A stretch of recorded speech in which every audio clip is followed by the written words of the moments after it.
Next one to follow is representing China, Zhou. And she's with 3 seconds disadvantage in the first split time, but there is touch on next gate 11. And now going to gate 13.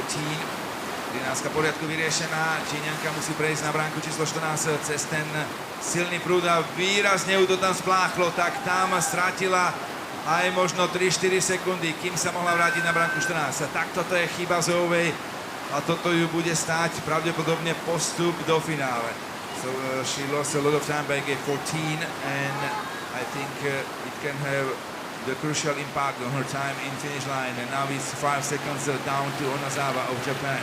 Už má 5 sekundovú stratu proti Onazawovej na tom druhom medzičase. To znamená, že v cieli ju neohrozí. Čas 115.53 ostane ako prvý a ďalší neideálny nájazd na bránku 20. A už teda môžeme ísť do cieľa a bude to možno aj horšie ako Altmanová. Tak možno bude tretia dokonca.